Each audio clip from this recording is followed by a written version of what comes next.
السلام علیکم دوستو، 8ویں درس میں خوش آمدید۔ مجھے امید ہے دل کی گہرائی سے آپ اس کورس میں دلچسپی لے رہے ہیں اور بالکل اچھے طریقے سے مطالعہ کر رہے ہیں جو کچھ بیان کیا جا رہا ہے۔ دراصل مطالعہ ہر دریافت اور ہر معلومات پر محیط ہے۔ مطالعے کے ذریعے ہم دنیا کے اصل حالات کا صحیح اندازہ کر سکتے ہیں۔ اسکولوں اور کالجوں کی تعلیم لیکچر اور کتابوں تک محدود ہوتی ہے، لیکن وہاں سے ہمیں جو کچھ معلومات حاصل ہوتی ہیں وہ ہمارے مطالعے کے لیے ایک خزانے کی حیثیت رکھتی ہیں۔ کتابوں اور لیکچر کے ذریعے ہم معلومات کے ایک خزانہ جمع کرتے ہیں جو ہمیں خارجی دنیا کے تجربے سے حاصل نہیں ہو سکتا۔ معلومات کا یہ خزانہ ہماری روزمرہ کی زندگی کے تجربات اور کاموں میں بہت ہی بیش بہا اور قیمتی ثابت ہوتا ہے۔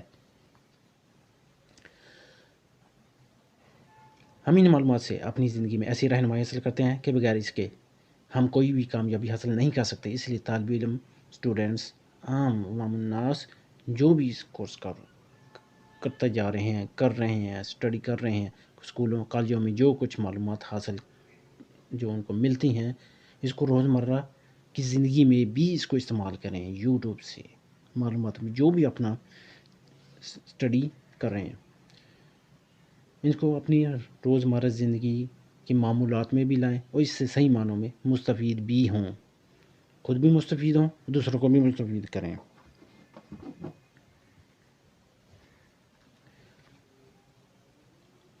ٹھیک ہے ناظرین، کیونکہ ان معلومات کی مدد سے ہم اپنی عملی زندگی میں نئے نئے تجربات اور دریافتیں کرتے ہیں،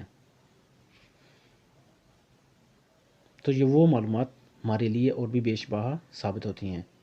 ہم ان معلومات کی مدد سے اپنے دنیاوی امور کو سنوارتے اور بناتے ہیں۔ ہم ان کے ذریعے تجارت کرتے ہیں، صنعت اور حرفت کا آغاز کرتے ہیں، کھیلوں میں حصہ لیتے ہیں، سیاست میں شریک ہوتے ہیں، نئی نئی دریافت اور ایجادات کرتے ہیں۔ کسی عمل کی تحقیق مطالعے کی ترقی کی دلیل ہے۔ تحقیق سے مطالعے کی حقیقی اہلیت حاصل ہوتی ہے اور اس اہلیت سے ہمارے اندر پڑھنے، غور کرنے اور کسی شے کو برتنے اور اس کو اچھی طرح پرکھنے کا صحیح طریقہ معلوم ہو جاتا ہے، اور اس طرح ہم ترقی کی طرف سرعت سے تیزی سے بڑھتے چلے جاتے ہیں۔ مطالعے کا صحیح طریقہ ہمارے لیے اتنا ہی ضروری ہے جتنا کہ ٹائپنگ سیکھنے کے لیے اس کے قواعد کی پیروی لازمی ہے۔ بیسک فنڈامنٹل آنی ضروری ہیں۔ تو جی فرینڈز، اب ہم چلتے ہیں اپنے کورس کی طرف۔ تو بقیہ جو ہمارا کچھ ٹاپک رہ گئے تھے وہ تھے نباتات کے اجزاء کی خاصیتوں کے بیان۔ پھر اس کے بعد پھر آگے چلتے ہیں، جو نئے ٹاپک آتے ہیں آپ ان پر دھیان دیں، توجہ کریں۔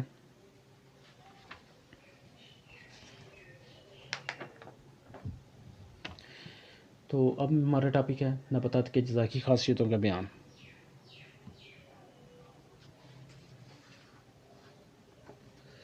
خصوصاً آتش سوزاک جزام وغیرہ کے جو کہتے ہیں شربت ہوتے ہیں نقصان دہ، اور خشک ادویہ حبوب سفور وغیرہ مفید ہوتے ہیں۔ سرد خشک ملکوں کے باشندے بھورے رنگ، قوی ہیکل، قوی دماغ لیکن کم عقل، دراز عمر، مکار، حیوانیت کا مادہ، بیماری کم، خشک ادویہ نقصان دہ، شربت مفید، اچھا جیسے سائبیریا یا روس، افغانستان وغیرہ۔ گرم ملک اس کے جو باشندے ہوتے ہیں زرد رنگ کے ہوتے ہیں، ہر بات میں مختلف، رنگ، قد و قامت، عقل، شکل، ذہانت میں مختلف، غصے میں برابر، عمر کم، بے اتفاق، باغیرت، عزت والے اور بہادر ہوتے ہیں، جیسے پنجاب، عرب، مشرق۔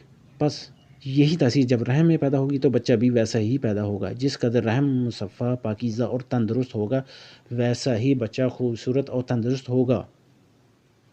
اس کا انحصار خوراک اور رہائش پر بھی ہوتا ہے۔ باقی عادات جیسے دلیر، ذہین، عقلمند، یہ سب باتیں صحبت اور مجلس پر ہوتی ہیں۔ جس قسم کے تصورات والدہ میں پیدا ہوں گے ویسا ہی بچہ بھی ہوگا۔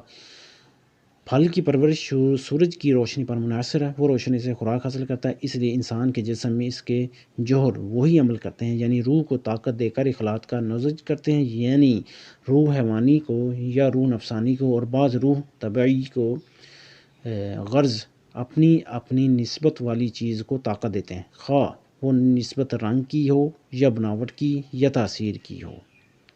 فرینڈز، یہاں تک تو اس کی خاصیتوں کا بیان تھا۔ اب اس کے منضج اور اس کے تیار کرنے کا جو قوانین ہیں وہ ہم بیان کرتے ہیں۔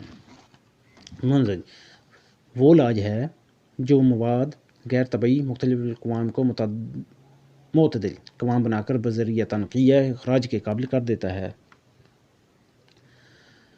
اس کام کے لیے 3 شرائط ہیں: ہر دوا گرم ہو یا سرد درجہ دوم میں، اور مکوی معدہ ہو، قابض نہ ہو۔ منضج کا اصل اصول عناب اور ملٹھی ہیں جو ہر مادہ کو معتدل کر دیتی ہیں، خواہ مادہ رقیق ہو یا غلیظ یا مختلف القوام۔ ان کے ساتھ بلحاظ عضو معاف یا بلحاظ مرض اور مادہ ادویہ شامل کر لیں۔ مثلاً دماغ کے گرم نزلہ کے لیے بنفشہ، تیز گرم نزلہ کے لیے نیلوفر، سرد نزلہ ہو تو استوخدوس، نزلہ رقیق حلق میں گرتا ہو تو خشخاص، کھانسی کے لیے لسوڑیاں، سینے کے پردوں کو بلغم سے صاف کرنے کے لیے خاتمی خبازی، سانس کی تنگی کے لیے السی، کھڑکھڑاہٹ حلق و سینہ کے لیے پرسیوشاں، پیاس کے لیے منقہ، احتراق معدہ کے لیے بہی دانہ، اگر زبان خشک ہو، ہونٹوں پر سکڑی ہو تو حرارت معدہ، احتراق موجود ہو یعنی معدہ جل رہا ہے اور جلنا خطرناک ہوتا ہے، خشک کھانسی ہو تو بہی دانہ، معدہ کی سردی کے لیے سونف، جگر کے لیے کاسنی، رطوبت جگر کے لیے جڑ سونف و جڑ کاسنی، جوڑوں اور اعماق بدن سے مادہ نکالنے کے لیے حلیلہ، تقویت قلب کے گو زبان، غرض مفرد ادویہ اور منضجات وغیرہ کے خواص ہم نے بتا دیے ہیں۔ ان کو سمجھ لیں، دیکھ لیں، پڑھ لیں۔ نیز چاروں خلات کے مصلح اور معدل، گل سرخ، ملٹھی، پرسیوشاں اور عناب مشترک ہیں، اور نزلہ زکام ہر قسم کے عناب، لسوڑیاں، خاتمی، خبازی مشترک ہیں۔ ان سے فائدہ اٹھائیں، یہ ہر موقع پر کام دے سکتے ہیں۔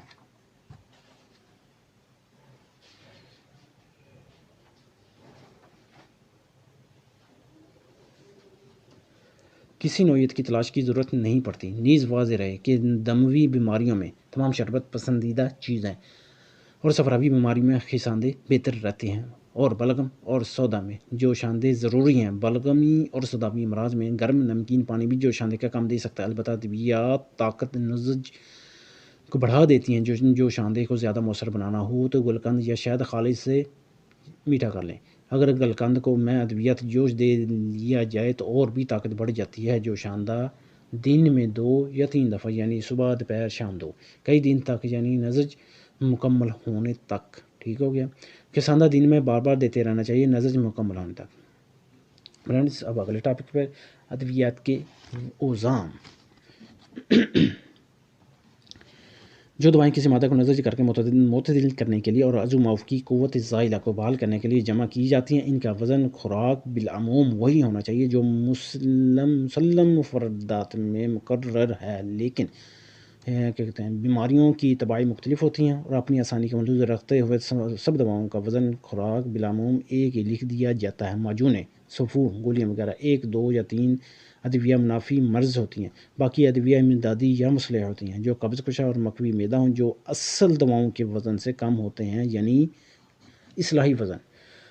نسخہ نویسی کے وزن ادویہ کا انحصار حکیم کی تشخیص کے مطابق ہونا ضروری ہے، مرض کی شدت، کثرت و قلت مادہ کے لحاظ سے۔ بعض نسخے اصطلاحی ناموں پر لکھے جاتے ہیں، مثلاً ترکٹا یا ترپھلا وغیرہ کے ماتحت ہوتے ہیں، یعنی معدہ و امعاء کی تقویت اور رہا کے لیے ترکٹا کے ماتحت محلل رہا ادویہ ملانا اگر مواد ہوں تو ترپھلا کے ماتحت ادویہ ملانا جو وزن میں برابر ہوں گی۔ ان کی ترتیب ضروری ہے، مثلاً اصولی دوا سے ہر امدادی دوا کا وزن پہلی سے دوسری کا 1 تولہ یا 6 ماشہ کم ترتیب وار ہوتا چلا جاتا ہے یا دوگنا ہوتا چلا جاتا ہے۔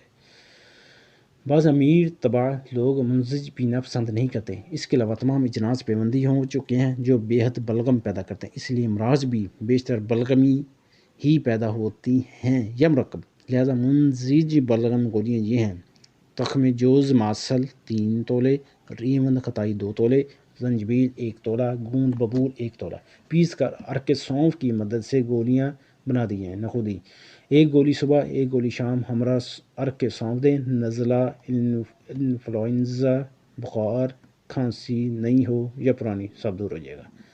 اب چلتے ہیں آگے، دیگر صفوف ازراکی، ازراکی بریاں بروغن زرد یا روغن زیتون 2.5 تولے، زنجبیل 1 تولہ، فلفل سیاہ 1 تولہ، فلفل دراز 1 تولہ، دارچینی 1 تولہ، سہاگہ بریاں 1 تولہ، باریک صفوف تیار کریں۔ خوراک 4 رتی جو شاندہ منقع یا عرق سونپ سے صبح و شام دے۔ ذات الجن جس کو کہتے ہیں نمونیا، عرق نساء جس کو کہتے ہیں لنگڑی کا درد، نزلہ انفلوئنزا بخار کھانسی وغیرہ کے لیے مفید ہے، 2-3 دن میں ہی مریض تندرست ہو جائے گا۔ اگر بلغمی و صداوی امراض کے لیے مجرب ہے، اکثر بلغمی، تو نزج صفرا کے لیے سنگ یشب لے کر شگفتہ کر کے مثل غبار بنا کر نصف تا 1 رتی دن میں کئی بار وقفے سے عرق قاسنی، نیلوفر بنفشہ سے دے۔ اگر خونی مرض ہو تو اسی عرق میں شربت عناب ملا کر دیں، بہت جلد نزج ہو جائے گا۔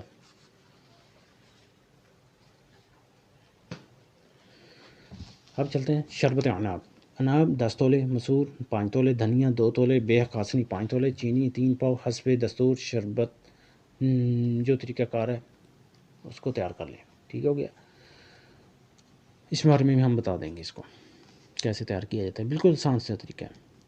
اب چلتے ہیں آثار نزج کیا ہیں، اب اس کا تفصیل میں مختصراً، مرض کی تکلیف کا کالے عدم ہونا، اگر بخار ہو تو ٹوٹ جانا، بھوک لگنا، ہضم کا باقاعدہ ہو جانا، قبض کا نہ رہنا۔ اب جلاب سے مواد قطن کیا کر دیں، اگر جلاب نہ دیں گے تو مواد چند روز بعد دوبارہ زندہ ہو کر بیماری کا پیدا کر دے گا۔ گرم مرض قطن کیا سرد جلاب سے کر دیں، یعنی سکومونیا یا بیخ جلابہ سے کر دیں۔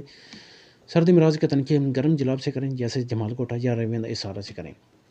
بہتر جلاب ہر مرض کے لیے بیخ جلابہ باریک سرما کی طرح پیس کر اور قوت کو بڑھانے کے لیے سونف اور گلقند کے گوٹے سے دیں۔ ٹھیک ہے، ظاہری اسباب کے اثرات اگر آ جائیں تو کیا حل ہے؟ دنیا تعریفنہ ہے، اس کا ہر ایک قدم اور ہر لحظہ تنزل کی طرف جا رہا ہے۔ ہر کام جسے آپ شروع کرتے ہیں اس کا انجام تکلیف پر ختم ہوتا ہے۔ جب تک آپ اس کے قوانین پر مستعدی اور نگرانی سے عمل نہ کریں گے، تھوڑی سی سستی ہو جانے سے بھی انجام بگڑ جائے گا۔ یعنی تکلیف اور ریاضت کا نتیجہ اچھا ہوتا ہے اور آرام طلبی کا نتیجہ بہت برا ہوتا ہے۔ مثلا سب سے ضروری کام عبادت ہے۔ اگر آپ اتباع رسول صلی اللہ علیہ وآلہ وسلم کی سخت نگرانی کریں گے تو عند اللہ ماجور ہوں گے، مگر زبان خلق سے درست آئے جائیں گے۔ اگر اتباع میں سستی کی تو شرک کے گڑھ میں جا گرو گے۔ اگر آپ اپنی صحت کو قائم رکھنا چاہتے ہیں تو آرام اور خوش خوری کو خیر بات کہنا ہوگا۔ موٹا آٹا بلا چھانے خوب اچھی طرح روٹی پکائیں، پھر سخت بھوک کے وقت کھائیں۔ ابھی کچھ بھوک باقی ہو تو کھانا چھوڑ دو، اور بعد خوراک 3 گھنٹے تک ہرگز پانی نہ پئیں۔ ہمیشہ موٹا کپڑا پہنیں۔ جو کام آپ کو خدا نے روزی کمانے کے لیے دیا ہے اس کو بڑی محنت اور دیانتداری سے سر انجام دیں، اور ہرگز محنت سے دل نہ چرائیں۔ سستی نہ کریں، ہم جنسوں سے انصاف اور دیانتداری کا برتاؤ کریں، بس اسی کا نام ریاضت ہے۔ تکلیف پر صبر کریں، ہنسی خوشی سے وقت گزاریں، خدا سے قسمت کا شکایت نہ کریں، احکام قرآنی اور اسوہ رسول کو مضبوط پکڑیں، تکبر نہ کریں۔ وہ رنج جو شریعت کے حکم کے ماتحت ہوں اس کا نام تو غیرت ایمانی ہے۔ نفس جذبات کا رنج البتہ غصہ ہے جو بالکل حرام ہے۔ حصول صحت کے لیے اگر ان باتوں کا اہتمام کیا جائے تو نتیجہ صحت ہوگی، جو سب سے بڑی نعمت ہے۔ اگر آرام طلبی کریں گے تو نتیجہ بیماری ہوگی۔ دنیا کی ہر چیز ارذل کی طرف جاتی ہے، 4 خلطوں میں ارذل ترین سودا ہے۔ جو خلط کسی گرمی سے جل جائے یا لیزدار بن جائے تو وہ سودا ہو جاتی ہے، جبکہ ہر خلط سودا بننے کو تیار ہے۔ تو ہم نسخہ میں جو رعایت سودا کی ہی ہونی چاہیے، اس طرح کائنات کی ہر چیز بوسیدہ ہو کر زمین میں مل جاتی ہے، کسی دوسری طرف سے جانا نہیں چاہیے، اور یہی مقررہ قاعدہ ہے۔ ہم اربع عناصر سے پیدا ہوئے ہیں، ہم زمین سے پیدا ہوئے ہیں، اسی سے مکمل مشابہت رکھتے ہیں۔ اس زمین میں خون کی بجائے ہوا ہے، اور بلغم کی بجائے پانی ہے، اور صفرا کی بجائے سورج کی گرمی ہے، سودا کی بجائے خود زمین ہے۔ غرض جو تغیرات زمین و سورج کے سبب ہوتے ہیں وہی تغیرات ہمارے بدن میں بھی ہوتے ہیں۔ ہمارے جسم کے دو خلاط گرم ہیں، دوسرا سرد، دو سرد اور دو تر، دو خشک ہیں۔ گرمی اور سردی بیماری پیدا نہیں کرتی، بلکہ تری اور خشکی جو دو کیفیتیں ہیں وہی بیماری کے اصل اصول ہیں۔ ظاہر ہے کہ ہم موسم خشک اور موسم برسات میں ہی بیماری کا دورہ اکثر دیکھتے ہیں۔ ہمارے جسم میں بھی رطوبت اور یبوس ہی بیماری پیدا کرتی ہیں، یعنی ہضم اول یا ہضم دوم میں کسی خارجی یا غذائی اثر سے کوئی نقص ہو جائے، اگر اثر گرم ہو تو یبوس اس کی مدد کرتی ہے، اور اثر بلغمی ہے تو رطوبت کی مدد سے مزید رطوبت پیدا ہو جاتی ہے جو نزلہ یا زکام کا سبب بن جاتی ہے۔ بہرحال بیماری گرمی یا سردی میں نہیں بلکہ خشکی اور تری میں ہے۔ اب چلتے ہیں ویورز، بیماری میں تکلیف کا فطری قانون کیا ہے؟ چونکہ طبیعت مدبر بے شعور ہے، اس لیے جب وہ کسی کام میں نقص اور اپنے کام میں رکاوٹ دیکھتی ہے تو جسم سے خراب رطوبت کو جمع کر کے اس جگہ پر پھینکتی ہے تاکہ یہ تکلیف رفع ہو جائے۔ اس قاعدے کے مطابق دستاور چیزیں جلاب لاتی ہیں، اسی طرح اخلاط میں رطوبت پیدا ہو کر غیر طبعی کیفیت بن جاتی ہے جو بیماری کا حقیقی مادہ ہے۔ اس لیے نزج کی ادویہ نزلہ کو دور کرنے والی ہوتی ہیں جو طبیعت کی مدد کرتی ہیں۔ حقیقت میں بیماری کا مقابلہ کرنا اور بیماری کا نکال دینا ہی طبیعت کا کام ہے، بس اسی مقابلے کا نام تکلیف ہے۔ جیسا کہ ہم کچھ مثالیں دیتے ہیں، مثلا طبیعت مادہ غیر طبیعی کو دھکیل دیتی ہے تو جو اعضاء صحیح المزاج ہوتے ہیں وہ بھی سب اس کو دھکیل دیتے ہیں، لیکن جو عضو کمزور ہوتا ہے وہ اسے دھکیل نہیں سکتا، لہذا اسے مجبوراً قبول کر لینا پڑتا ہے۔ اس طرح دوری امراض پیدا ہو جاتے ہیں۔ اگر مادہ اندرون رگ ہے تو لازمی امراض پیدا ہوتی ہیں۔ ہر روز مادہ جمع ہو کر جب مقدار مقابلہ پوری ہو جاتی ہے تو پھر طبیعت اس کا مقابلہ کرتی ہے، اسی کا دوسرا نام تکلیف ہے۔ اگر جوڑ کمزور ہیں یا تحال کمزور ہے تو جب طبیعت مقابلہ کر کے مادہ کو نکالنا چاہتی ہے تو درد شروع ہو جاتا ہے۔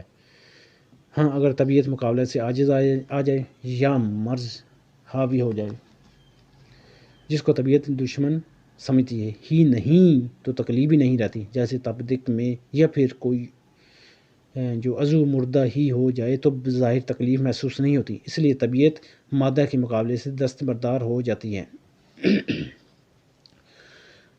اور اس سے مانوس ہو جاتی ہے۔ ہماری رائے اور تجربہ میں طریقہ نزج سردیوں میں جوشاندہ اور گرمیوں میں خیساندہ اور متوسط آب و ہوا میں گرم پانی میں خیساندہ سب سے عمدہ علاج ہے جو ہر علاقہ، ہر آب و ہوا اور ہر عمر اور ہر موسم استعمال کیا جا سکتا ہے۔ یہ طریقہ علاج نہایت بے ضرر اور بے خطر ہے، البتہ صحیح نسخے کا تجویز کرنا معالج پر منحصر ہے۔ تو اب آگے چلتے ہیں، طبیعت اور مرض میں جو فیصلہ کن جنگ ہوتی ہے یا جو بحران ہوتا ہے اس بارے میں بات کرتے ہیں۔ بحران طبیعت اور مرض کے درمیان جنگ کا نام ہے۔ اگر طبیعت کو فتح نصیب ہو تو وہ اپنے دشمن مرض کو جسم کے حدود سے نکال دیتی ہے، ٹھیک ہو گیا، بیمار تندرست ہو جاتا ہے، اس کو جید تام کہتے ہیں۔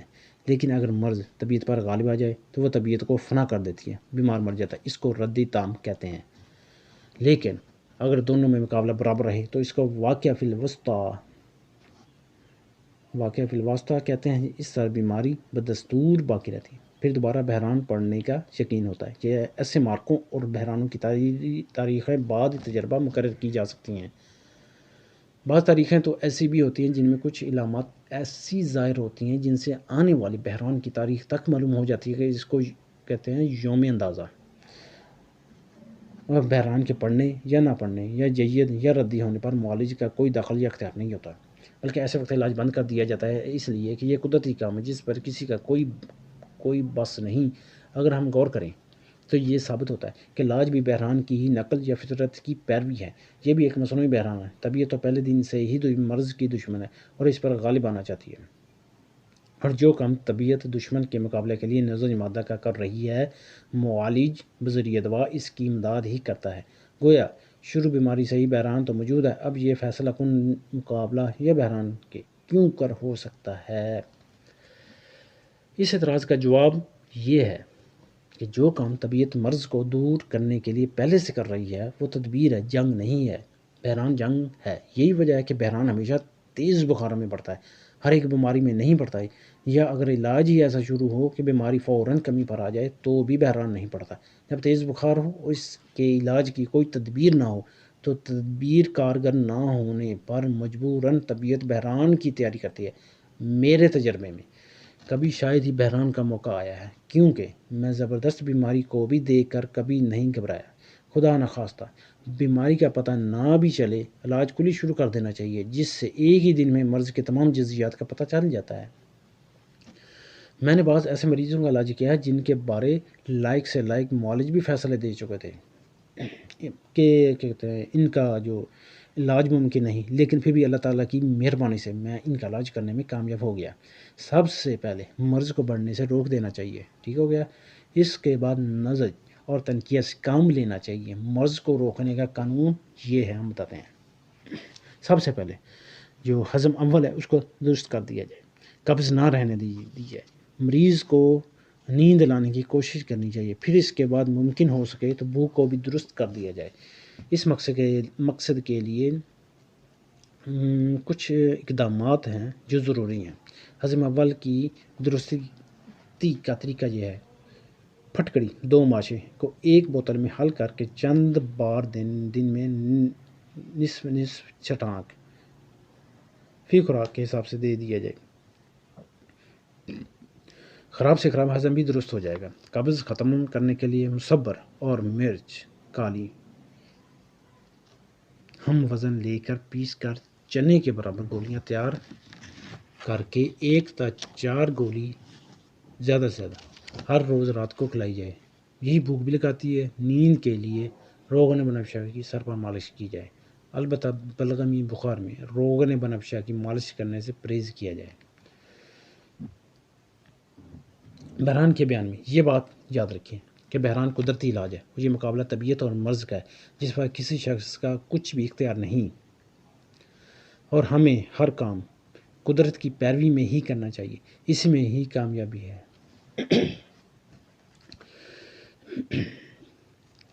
جو طریقے کسی کام کے اچھا نتیجہ نکالنے کے لیے قدرت نے مقرر کیے ہیں، حل مشکلات کے لیے وہی صحیح ذریعے ہیں۔ ہم بحران سے یہ سبق حاصل کریں کہ قدرت موذی مواد کو کن راستوں سے باہر نکالتی ہے۔ اگر مادہ سر میں ہے تو نکسیر کے ذریعے سے، اگر سینہ میں ہے تو بذریعہ قے، اگر معدہ اور امعاء میں ہے تو بذریعہ اسہال، اگر جگر یا گردہ مثانہ یا رحم میں ہے تو بذریعہ پیشاب، اگر ہضم چہارم کے نقص سے بدن میں درد وغیرہ ہیں تو بذریعہ پسینہ۔ ہمیں بھی یہی قاعدہ یاد رکھنا چاہیے کہ مادہ کو قریب ترین راستے سے باہر نکال دیا جائے۔ بحران سے ہمیں دوسرا سبق یہ ملتا ہے کہ جب تک طبیعت کسی مرض کا مقابلہ نہیں کرتی اور مرض کو دشمن نہیں سمجھتی، اس وقت تک علاج فضول ہے۔ امراض بھی 2 قسم کے ہوتے ہیں، ایک وہ جو طبیعت کو فعال سے روکنے کے لیے دشمن بن کر آتے ہیں، طبیعت بھی ان کو دشمن سمجھ کر ہی ان کے مقابلے کے لیے تیار ہو جاتی ہے، ٹھیک ہو گیا۔ علاج اس کا امداد ہے۔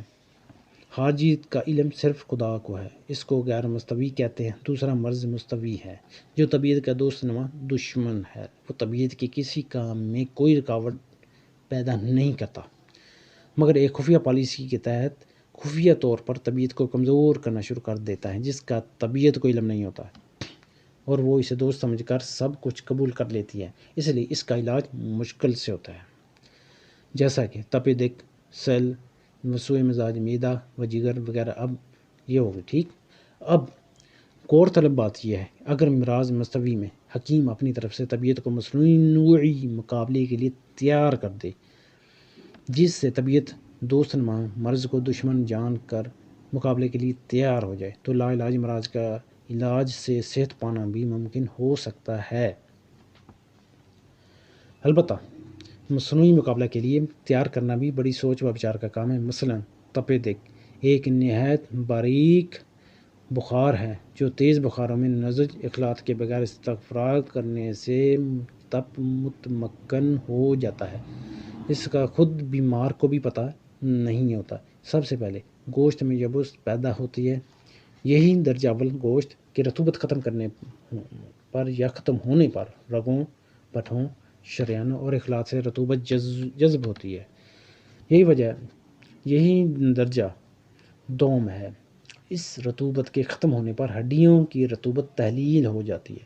یہ درجہ سوم ہے. ٹھیک ہو گیا. جب یہ بھی ختم ہو جاتی ہے تو بیمار فنا ہو جاتا ہے. گویا مقابلہ بنانا ممکن نہیں ہوتا. البتہ جس یبوست کے ذریعے سے خفیہ طور پر طبیعت کو کمزور کیا جا رہا ہے، اس کا ازالہ یا رکاوٹ تو ممکن ہے. ایسی ادویات جو یبوست کو دور کرنے میں مددگار ثابت ہو سکتی ہیں، ان کا استعمال اور اس کے ساتھ ہی غذا، رہائش اور مرطوب ہوا کا اہتمام بھی کیا جائے تاکہ موٹاپا شروع ہو جائے. اگر موٹاپا شروع ہو جائے تو بس صحت ہو گئی. اکثر بیماریوں کو دیکھا گیا ہے کہ تپ دق میں بلغم کا حصہ ضرور ہوتا ہے.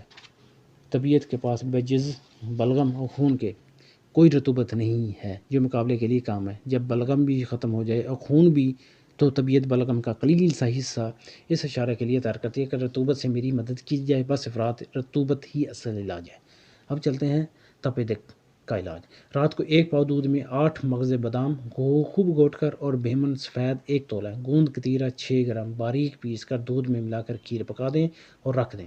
صبح مریض کو ناشتے میں یہ کھیر کھلائیں. پھر 10 بجے تک کچھ بھی نہیں دینا اور 10 بجے روغن کدو کی تمام بدن پر مالش کر دیں. اس کے بعد مریض کی پائنتی 1 فٹ اونچی کر دیں، کم از کم 30 منٹ یا زیادہ سے زیادہ 1 گھنٹے تک بس. لیکن سر کے نیچے سے تکیے نکال دیں اور پشت پر لٹائیں. اس کے بعد چارپائی درست کر کے بائیں پہلو پر 15 منٹ لٹا دیں، پھر سیدھا کر دیں. اب اس کے لیے عام خوراک جو کا دلیا گھی میں چرب کر کے کھلا دیں. بعد خوراک 30 منٹ گزارنے پر نیم گرم پانی سے جہاں ہوا نہ ہو مریض کو غسل دے دیں. ٹھیک ہو گیا. پیاس کی حالت میں پینے کے لیے گل بنفشہ 5 تولہ، اناب 5 تولہ، ملٹھی 3 تولہ، چینی 3 پاؤ کا شربت تیار کریں اور گلو، مکو، مغز خیار کو گھوٹ کا شربت مذکور سے میٹھا جو ہم نے بتایا ہے میٹھا کر دیں، وہ اس کو پلا دیں. انشاءاللہ بہت جلد صحت ہو جائے گی. یہ خوراک بھی ہوگی. ٹھیک ہے. اب چلتے ہیں طبیعت کی طرف. طبیعت کی امداد کا جو قانون ہے اس میں ہم بات کرتے ہیں. طبیب کے لیے ضروری ہے کہ وہ علاج میں طبیعت کے اشارات کو سمجھے اور اس کی رہنمائی میں مدد کرے. نمبر 1، آپ دیکھتے ہیں جب جسم پر سخت چوٹ آتی ہے تو وہ جگہ نیلی پڑ جاتی ہے، وہاں درد ہوتا ہے، وہ جگہ گرم ہو جاتی ہے. کیوں؟ اس لیے کہ گوشت کے باہمی پیوست اجزاء پھٹ جاتے ہیں جس کو تفرق اتصال کہتے ہیں. اسی کا نام درد ہے. طبیعت چوٹ خوردہ جگہ کو گرمی پہنچا کر درد کو تسکین دینے کے لیے روح کو گرم کر لاتی ہے. چونکہ روح خون پر سوار ہوتا ہے، اس لیے خون کے جمع ہونے سے وہ جگہ معاف ہو کر نیلی پڑ جاتی ہے. بس طبیعت کے اس کام سے پتہ یہ چلتا ہے کہ اس ضرب چوٹ کا علاج ٹکور گرم سے ہی کرنا چاہیے. اب مالج اپنی عقل سے گرم سرد دوائیں یا موسم کو ملحوظ رکھتے ہوئے سادہ ٹکور یا دوا یا لیپ سے علاج کر دے. ہر تفرق اتصال کا یہی علاج ہے. زہار، نتول وغیرہ یہ سب مقامی نسج ہی ہیں. ٹھیک ہو گیا. اب دوسرا حصہ، بدن پر کسی خاص جگہ پر دائمی دباؤ یا کھردری چیز کے مسلسل ٹکراؤ سے طبیعت وہاں پر بے جان گوشت پیدا کر دیتی ہے جس کو ہم چنڈی گوشت کی گرہ کہتے ہیں، تاکہ عام جسم تکلیف سے بچ جائے، جیسے ماشکی کے کندھے پر اور چکی پیسنے والے کے ہاتھوں پر. پاپوش لگنے سے پاؤں پر ایسی چنڈیاں پڑ جاتی ہیں. حکیم بھی طبیعت سے ایسا ہی مرض سے مقابلے کا کام لے سکتا ہے. مثلا کہتے ہیں کہ کوئی شخص زہریلی چیز جیسے سملفار، افیم، شراب یا تمباکو کا عادی ہے تو طبیعت اس کے لیے مادہ پیدا کر دیتی ہے جس کی وجہ سے جسم کو کوئی تکلیف نہیں ہوتی. اس کا نام عادت ہے. اس طرح کسی گرم یا سرد دوا کا عادی ہونا ہے. دوا کی گرمی یا سردی کے لیے جو مادہ جسم میں پیدا ہوتا ہے اسی کے خلاف عمل کرنا ہی علاج ہے. مثلا کسی کو گرم چیز کھانے کی عادت ہے تو طبیعت نے اس کے مقابلے کے لیے سرد مادہ تیار کر رکھا ہے جو گرم دوا کے اثر کو روک لیتا ہے. اگر طبیب سرد دوائیں شروع کر دے تو اب طبیعت کو مقابلے کے لیے گرم مادہ تیار کرنا پڑے گا جس سے طبع گرم ہو جائے گی. مگر یہ تندرستی میں عادت کا مقابلہ ہے. ٹھیک ہو گیا. مرض میں مقابلہ نسج ہے. اسی طرح معالج کی سرد معتدل دواؤں سے مقابلہ کے لیے طبیعت گرم مادہ تیار کرے گی جو طبع خود بخود گرم ہو جائے گی. چنانچہ اب مقابلہ نہ رہا، بس الحمدللہ صحت ہو گئی۔ اب تیسرا حصہ کیا کہتا ہے، ہر عضو رئیس کے قریب غدودیں ہوتے ہیں، جو مادہ غلیظ اور خراب ہو وہ انہی کی خوراک ہے، گویا وہ گندے مادے کا خزانہ ہے، تاکہ عضو رئیس کی حفاظت ہو اور غلیظ مواد وہاں جمع ہو کر عمدہ کھاد بن سکیں اور بڑے بڑے کام کریں، کہیں پانی دیں، کہیں طاقت دیں۔ غرض غدودیں یہ گندی غذا کھا کر وہ کام کرتی ہیں جب تک یہ کمزور نہ ہو، آدمی بوڑھا نہیں ہوتا۔ اس طرح پیٹو آدمی جو ہم معدے کو ہمیشہ پر رکھتے ہیں، ان کے گندے بخار دماغ میں غلیظ مادہ کثرت سے پیدا کرتے ہیں، غدودیں تو ان کو سنبھال نہیں سکتی، اس لیے طبیعت نئی غیر فطری مصنوعی غدودیں تیار کرتی ہیں جن کا نام خنازیر ہے۔ اگر یہ مواد کثیر سینہ میں ہو تو بلگوں میں کھچرالی بن کر اور امعاء وغیرہ میں ہوں تو قشران میں نکلتی ہیں۔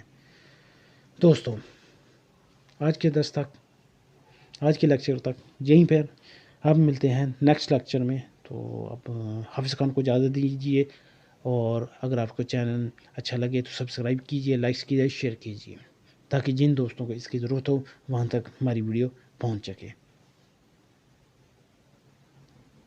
اللہ آپ کا حامی اور ناصر ہو۔